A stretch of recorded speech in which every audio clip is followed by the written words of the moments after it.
Welcome to this episode of Flourishing Leadership. I'm your host, Guy Rogers, and our mission here is to help you unleash the full potential of your leadership calling. You can find out more about Flourishing Leadership at flourishing-leadership.com. My guest today is former Virginia Governor Bob Mcdonnell. Governor Bob Mcdonnell served as the 71st governor of Virginia from January 2010 through January 2014. He served as Virginia's Attorney General from 2006 to 2009 and as a member of the Virginia House of Delegates from 1992 to 2006, where he was twice named the Family Foundation Legislator of the Year. Governor Mcdonnell is a 21-year veteran of the U.S. Army and U.S. Army Reserve, retiring in 1997 as a lieutenant colonel. Governor Mcdonnell is a former Virginia Beach prosecutor, and he is currently a distinguished professor of law and government at Regent University and Liberty University and practices law with the local law firm of Poole, Brook, and Plumlee. He serves on several boards, including the Hampton Roads Chamber of Commerce, the Virginia Beach Boat Church, and the Samaritan House. He holds a JD in law and MA in public policy from Regent University, an MSBA in business administration from Boston University, and a BBA in management from Notre Dame. He has 5 adult children and 7 grandchildren. And I'm honored to say that Governor Mcdonnell is a friend and colleague going back over 30 years, which really dates us, when he first ran for a seat in the Virginia House of Delegates. I worked as his finance director in a really challenging re-election campaign, which he won in 1999. And Bob, I don't know if you remember this, but it was about 2002, you extended me the great honor of including me as one of a handful of people you met with privately over breakfast to discuss the potential of you running for the office of Attorney General. That was very special for me, and I hope my counsel, if you remembered it all, was helpful. So I want to thank you for joining our listeners today, my friend. Well, thank you, Guy. That's a good memory back that 30 years. I must have listened to you pretty well because I ran. Well, I know one thing I said to you was the same thing I said to Mark Earley, who was Attorney General in 1997. I worked on his campaign, was going from Virginia House of Delegates to a statewide is a quantum leap. And it's a big one. And you made that jump, to your credit, and was really proud to see you did it. So a lot has happened since then in 30 years. We're going to get into that on our podcast today. And I think our listeners are going to get a lot out of what we're going to be talking about. So I want to start with this. Like many of us, I know that you've been following developments in the ongoing wave of indictments that have been lodged against President Trump. Unlike most of us, however, you have personal experience with how our current justice system can be dangerously abused. So I'd like to begin there with you recounting what happened to you and how you were ultimately exonerated. Yeah, well, first, Guy, thank you for having me on, my old friend. Really appreciate those early days in politics 30-some years ago. And I ran the first time, had no money, had a little foundation in the community, but I had a great number of friends like you who knocked on doors, gave me advice. And, you know, that's the key to winning is being able to get a message into the door of the voter. And that was those were good times. Well, listen, thanks for asking that question about that. It's hard to believe now we have 2 presidents in a row that have undergone or are undergoing an impeachment process. We have what seems to me in part to be a weaponization of the Justice Department. And that's not just Democrats. It's been both parties that I've got an example of. And the dangerous part of that is the undermining of the rule of law. Federal prosecutors are supposed to call balls and strikes. They're like judges. They have a very unique duty. I was a prosecutor, Guy. That's how I started my career some 33 years ago out of law school. And the government lawyer's duty is different than everybody else's. And that is the standards for the prosecutorial function in the ABA are that the government lawyer is supposed to seek truth and justice and not merely to convict. That's unlike any other lawyer. Everybody else is a advocate for their client, doing everything they can to win within the bounds of the law. But a prosecutor's cloaked with representing the people as a whole, as well as the people against a particular defendant. Commonwealth versus Virginia, state of Colorado versus Smith. I mean, it's society versus the defendant.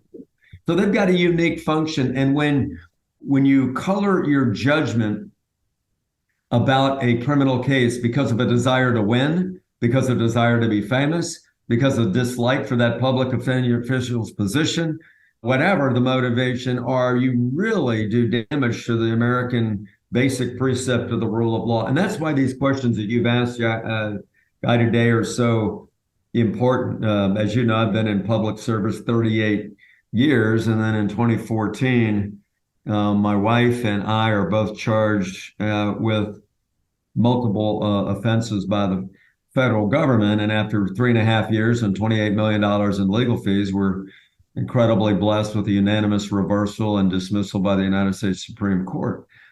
And so I do know what it's like, the things that President Trump is facing. And I would say that, first of all, the prosecutor that's going after him, the special counsel Jack Smith, is also the one that was in charge of the public integrity section at the Department of Justice from 2010 to 2015. So he's the one that initiated my case as well. And I think what I saw was an overzealous prosecutor that would rather win than get it right. And he did it not just to me, but if you go back to even in 2010, Guy, you had the advice that he gave Lois Lerner that it was okay to target, serving the leading 501c3s on free speech grounds. You saw him obviously with my case. Before that, you had the John Edwards case that ended in a hung jury. After mine, you had the Robert Menendez case. Of course, he's back in the news for new problems, but the Menendez case ended up in a mistrial. So what you have here is really not partisan with a big P, but I mean somebody going after officials in both parties by stretching the bounds of the law to the breaking point in order to win. And that's just bad judgment, and it's wrong for the reasons that I've mentioned before. And so I'm glad I won. The case has been cited 300 times or so by other courts to rein the federal government back into the bounds of the honest services and wire fraud and all these other cases. But it's the average defendant, when the federal government goes after them, doesn't have the resources. No, they don't have the law firms like the ones that I had to, the best law firms in the country, Jones Day and Holland and Knight. They said, this is wrong. We're going to defend you to the hilt. We know you're probably not going to be ultimately to pay the rules, but they're going after you for the wrong reasons, and we're in it all the way. Most people don't have the blessing that I did. That's correct. That is totally correct. Got to win. Yeah, I think, and it's no doubt that federal prosecutors like Jack Smith, they know this. They know that if they go after somebody, even if they've been a former member of Congress, that they can put them in a position of just bleeding them dry through attrition. We saw this used in the whole Russian collusion where, like, they went after Mike Flynn and said, you know what, we're going to go after your son if you don't plead guilty to something. It's outrageous, and it should concern every American. I don't care, Democrat, Republican, Independent, because the weaponization of law takes us to a place where what we used to call banana republics are. And America, for all of its flaws, we were always generally above that. Yeah.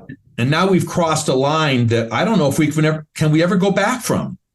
Well, you brought up a couple things that I really want to say to put it in perspective. Look, my first job out of law school, like I said, was a prosecutor. I was in the military for 21 years. I was attorney general. I've always been on that good guy's side. We have the best justice system in the world. If I was going to be charged with something, I'd much rather be charged here in America than any other country in the world. Go down the list. So I'm glad we have the Bill of Rights and the things that are built in to protect people that are innocent. And our American maxim is we'd rather see 1,000 guilty people go free than to convict one innocent man. That's right. The safeguard we built in from the founders to today.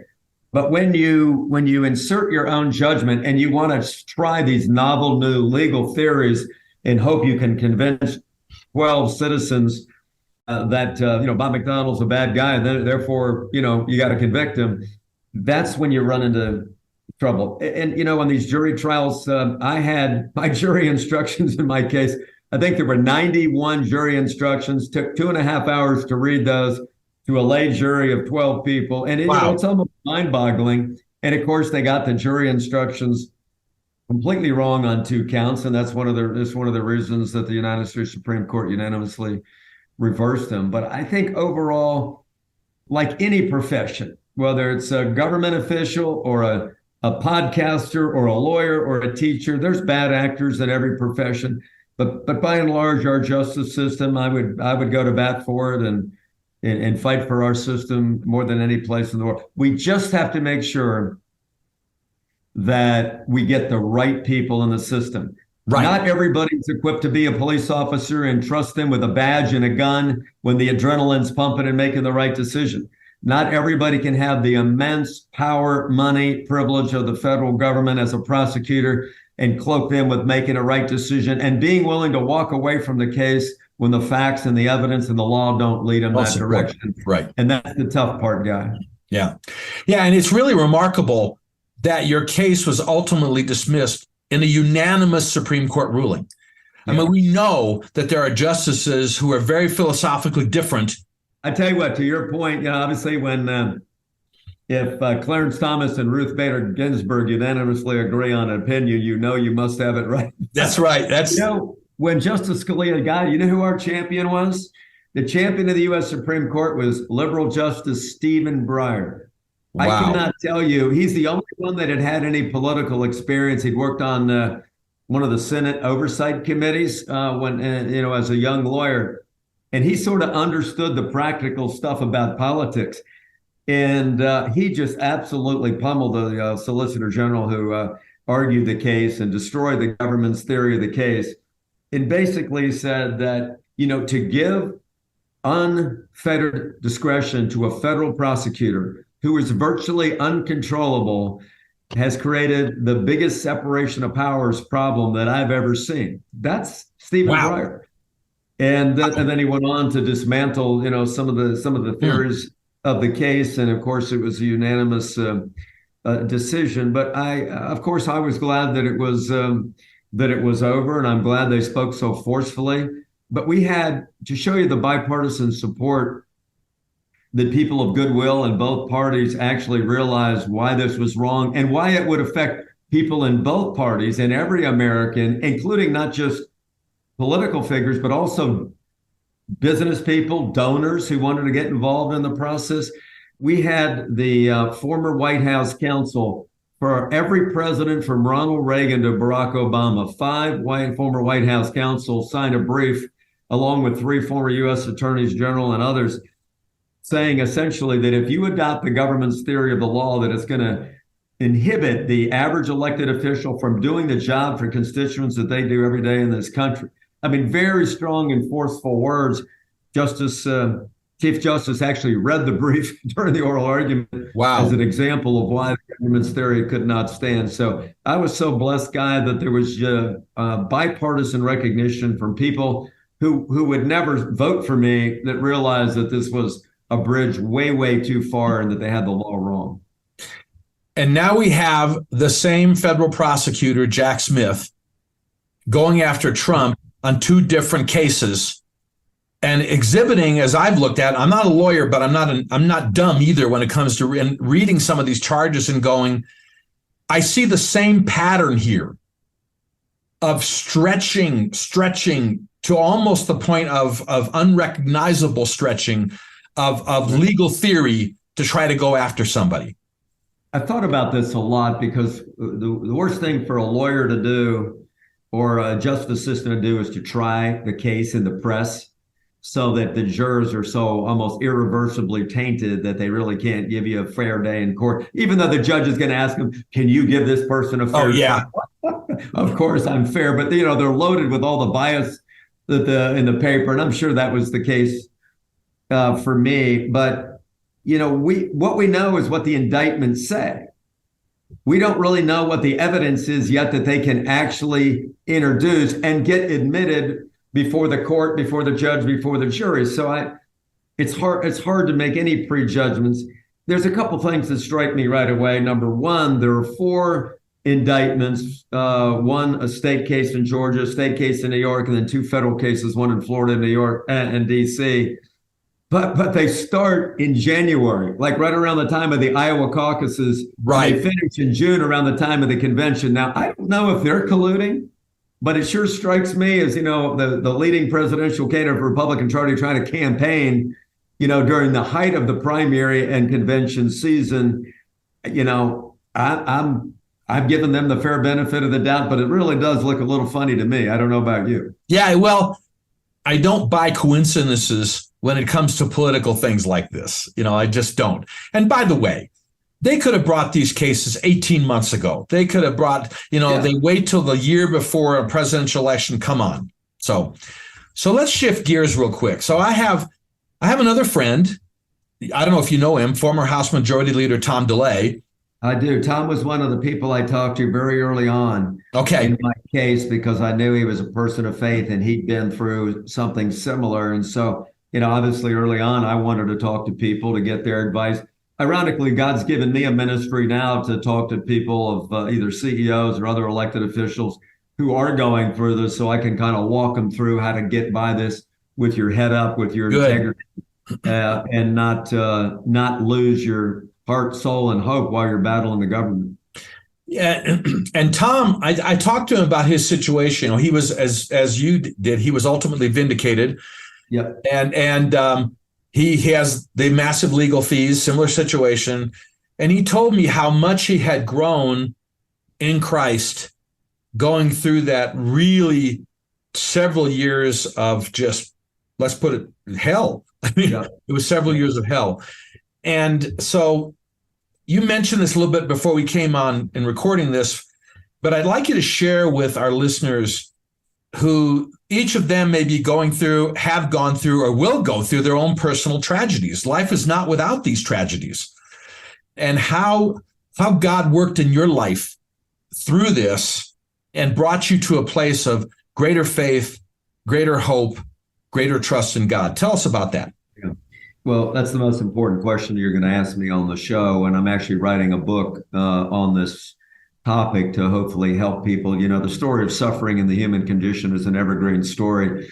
No one ever being as unjustly accused and executed for being innocent as Jesus Christ himself. So there's a great model of how to endure with your head up. But as I told you, I got to the end of my ordeal after 3.5 years, and I was almost regretting that it was over, because I'd grown in such a closeness to the Lord. He'd showed me so many things through the scriptures, through friends, and through actually learning for the first time in my life, beginning at 61 years old, to actually trust in the Lord with all your heart and lean not on your own understanding. Guy, I'd been in the military, I'd been stationed near the Iron Curtain. I'd gone through myriad political campaigns. I've been in business, helped raise 5 kids with my former wife. And, all that was good battle testing, but nothing like having the full weight of the federal government coming after you. And of all the things I try to do to serve my fellow man, to have them basically, try to destroy me as though I was a person that I knew that I wasn't. So I guess a couple things. Number one, for the first time in my life, I read the Psalms from cover to cover over and over, and they just lifted me up. I read the Proverbs to get practical experience about how to deal with life one day at a time. I read Job probably 5 times, and after chapter 2, I thought, hey, my stuff's not nearly as bad. He still had 40 chapters to go. And then I read the last chapter of Job over and over and over again. You got 41 and a half chapters of suffering and only 2 paragraphs that are any good. And it basically said, and because of his faithfulness, he restored everything double, and he explained what that was. And then I read Psalm 35 early on, and Psalm 35 became the story of my life for 3.5 years. And I think God told me, this is going to be your story. And it had these words about being unjustly accused, but yet proclaiming the name of the Lord in the great assembly, which is what I did in my farewell speeches. governor, and I talked about the reliance daily on God and how unjust accusers lay traps for you. And it just looked like the story of my life. And then in verse 24 and 25, it said these words, "Arise, awake to my defense, O Lord. Vindicate me in your righteousness, my Lord and my God." And I claim the word vindication. And on September 8th, when the word came down from the Justice Department that they were dropping all the charges, I was so jubilant. And I woke up the next morning and the headlines in the Richmond Times-Dispatch was one word: vindication. Wow. And I had that God wink. Okay, that was Psalm 35, and I appreciate that. But here's the practical stuff that I learned. And as I mentioned, God's given me a ministry now through other lawyers that send people to me just, because I want to share my story of people of high profile and either in politics or business. And I tell them a number of things. One is you have to learn to live one day at a time. That's the story of Matthew chapter 6. Don't worry about tomorrow. Today's got enough trouble of its own. Live your best life today. Do not forfeit the joy of your life, your children, your health. Don't forfeit any of that to things outside of your control. You can't control the government, but you control everything else that about what you think about the government. Number two, I said there's four things that you can do every day that no one else can take away from you. You can control your diet, you can control your exercise, you can control your sleep, and you can control how you process stress by other things. And if you do those things, not only do you mitigate all the risks of cancer and stroke and heart attack, but you also live in joy every day because you're taking care of the things that make your body work right.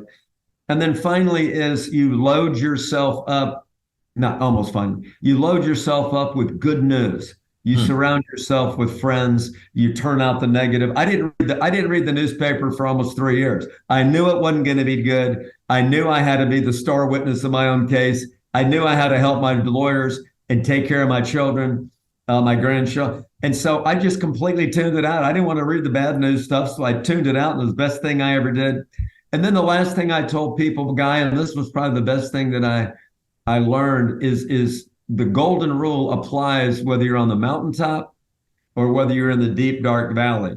And so God impressed upon me early on to make a list of everybody that I knew that was hurting with cancer, suicide, drug problems, go down the list.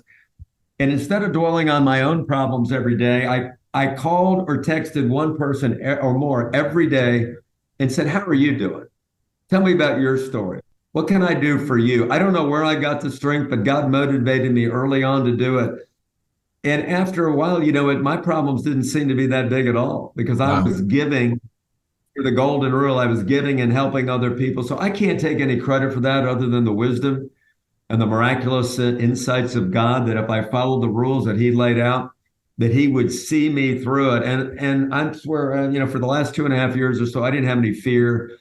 I didn't have any doubt that it was going to end up okay. I didn't know what okay meant, right? But it was going to be okay. So that's my advice to people that are going through the valleys: is praise him in the valleys as though you would praise him in the mountaintops. Bob, I think of all the things you said, and they're all really profound, the one that really struck me, and I think I know every one of us deals with this because I coach clients. This stuff comes up, I deal with these things in my own life, is being intentional about not fretting about tomorrow. Yeah. If it's hard. Yeah. It's hard. Jesus made those words, "Don't be anxious for tomorrow." Well, that sounds really easy, Jesus, but but that's powerful and that's practical. And it means we have to focus on our walk with God today. And when you reached out to other people each day, that helped you take your focus off of your own problems. Yeah.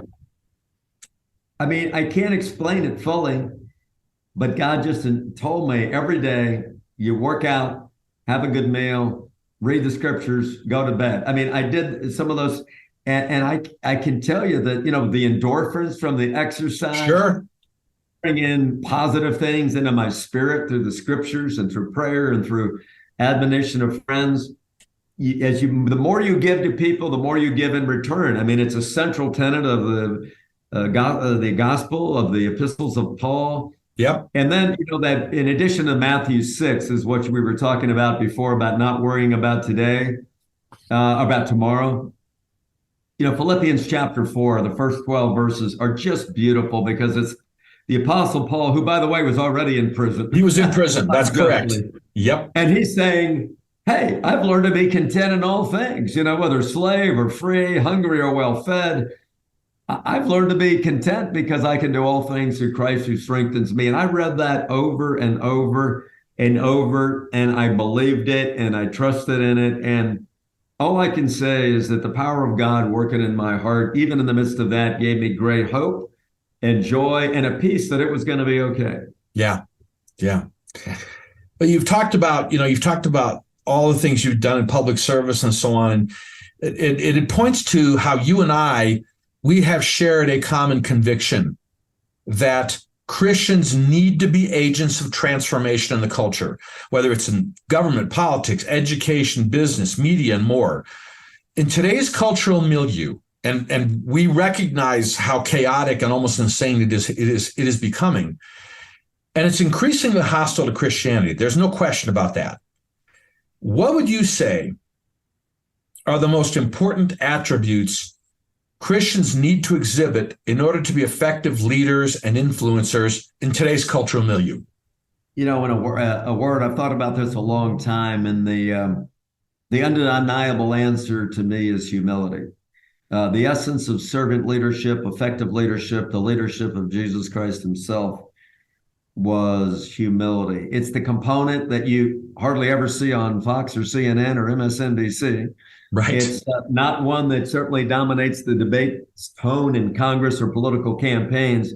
But, Jesus, Matthew 18 and Matthew 20, Jesus laid it out very carefully. If you don't humble yourself and be like this little child, you'll never enter the kingdom of heaven. But if you do, you'll be called greatest in the kingdom of heaven. And Matthew 20 is a lot like that. He said, look, the Son of Man came not to be served, but to serve and give his life as a ransom for many.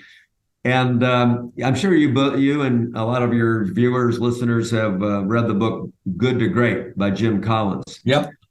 He's a marvelous management guru from right in your backyard there in Colorado. Well, I had Jim Collins after I read the book. I was so impressed by what he wrote. I had to come my first couple months as governor and speak to all my leaders and talk to them about this servant leadership concept. And he said he had studied the top 1,500 leaders in American business to find out the X factor. What was it that made them different from everybody else? The people that had, great stock prices, great retention, great innovation, et cetera, et cetera. And after all that, he basically agreed with Jesus. It was humility, people that were energetic and aggressive for the goals of the organization, but it wasn't about them. It was about the customer, the employee, the shareholder, go down the list.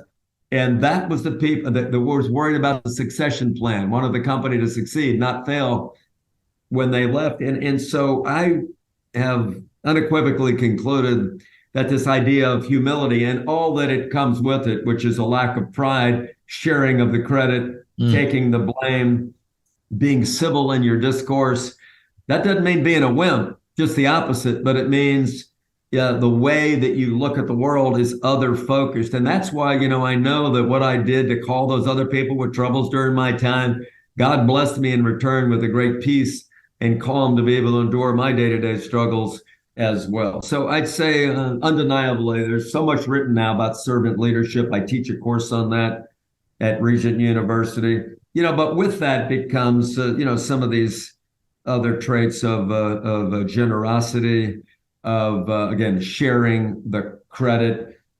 So the old pollster Frank Lunch said, people don't care how much you know until they know how much you care. And I think that's true in business. If people think you care about them and their future and their families and their own advancement, they will take the hill for it. Same thing in combat with the platoon leader. And that's all those things go together in the example that Jesus set for us, willingly walking up Calvary to pay for our sins. That's the greatest example of the servant leadership concept there's ever been. So my last question, and by the way, Bob, this has been a blessing to be with you, to see the joy that you are walking in through after all that you came through. people can go through things like this and become very, very bitter. Mm-hmm. Even if they get exonerated, they can be very bitter against the people that went after them unjustly. You clearly have not gone that path. And it speaks to something that when I talk with my coaching clients, I ask them a question: do you want to walk the path of the bitter or the path of the better? And because we all have these types of situations. So my last question. I don't know if you're familiar with his book, but a few months ago, I read Eric Metaxas's book, Letter to the American Church. And in it, he unequivocally calls out the leadership of Christianity in America to begin more openly and courageously standing up and speaking out against the growing evil that is overtaking our society. Much of it emanating from, what we call the woke secular left. If you were afforded the opportunity to speak to 1,000 pastors in a big auditorium, what would be your exhortation to them in their roles as leaders in this time when our culture is becoming increasingly dark? Well, the old rule is if you don't know history, you're bound to repeat its mistakes. Right. And I think we generally do such a poor job in the country of educating young people. We're more concerned about where you go to the bathroom than learning math and science and reading so we can compete with China. I mean, we've gotten way off base with some of the issues that we talk about. But I would say, first and foremost, remind people of the fact that this is the greatest country that the world has ever known. Even Rome and Greece in their heyday did not provide the liberty, the prosperity, the opportunity, the American dream, and the mutual kindness that our country was born under. And unequivocally that the Judeo-Christian ethos or culture that was the foundation of the country came from the English common law based on the scriptures back the time of Israel. I mean, the chain is undeniable.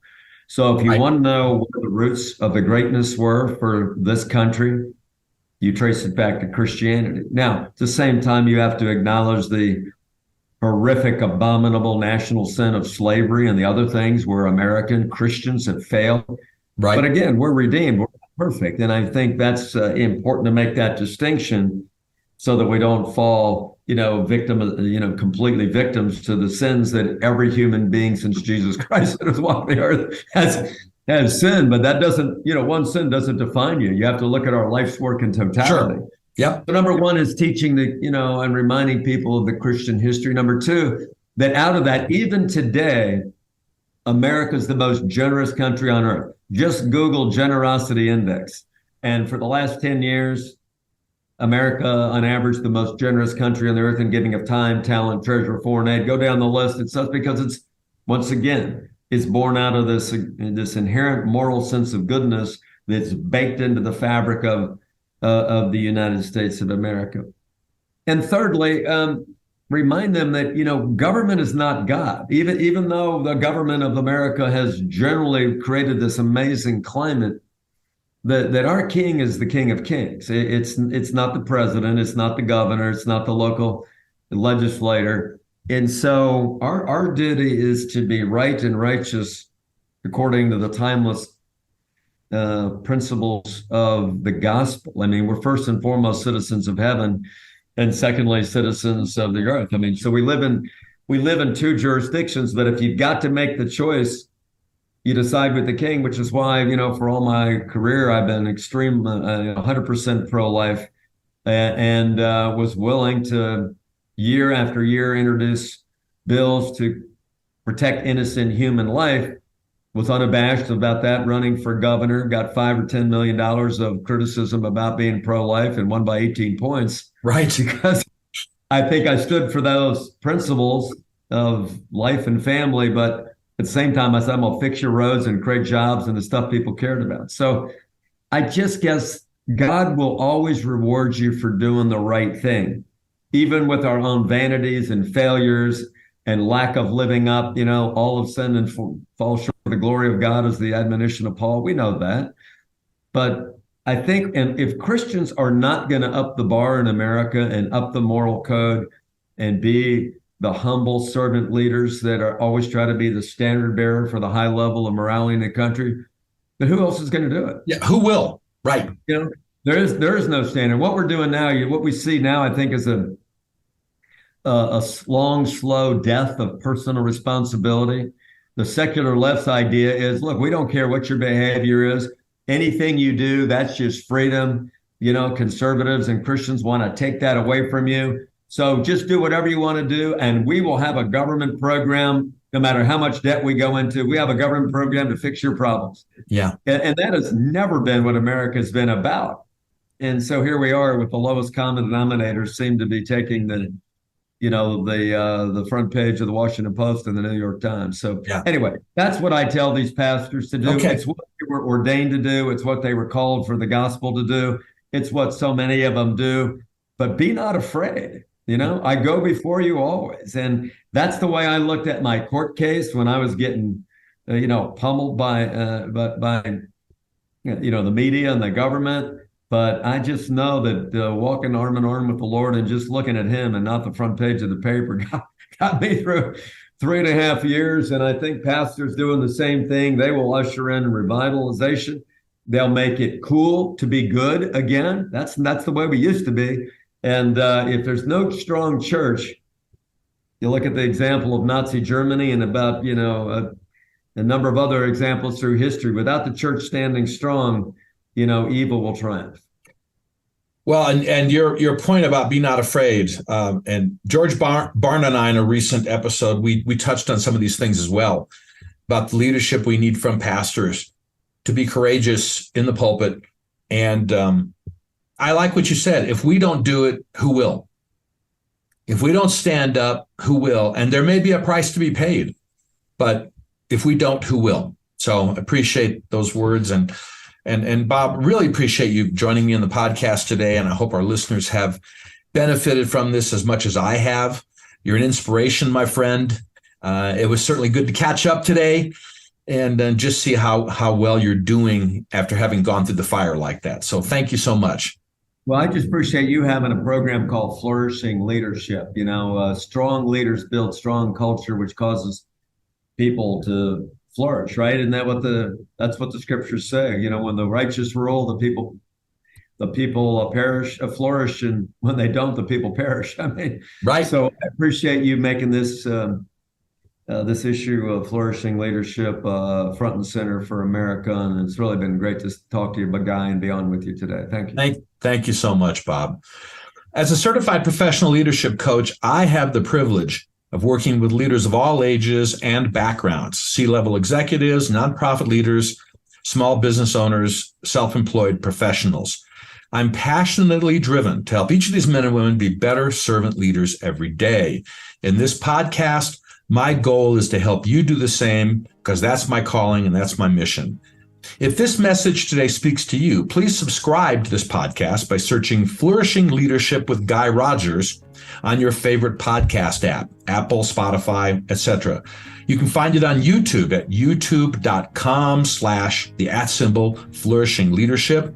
And please let your friends and colleagues know about it. Check us out at flourishingleadership.com, where you can learn more about my leadership coaching approach and methodology, how it can help you, and where you can also find all of the podcast episodes. Because today, my friends, your leadership, flourishing leadership, has never been more needed.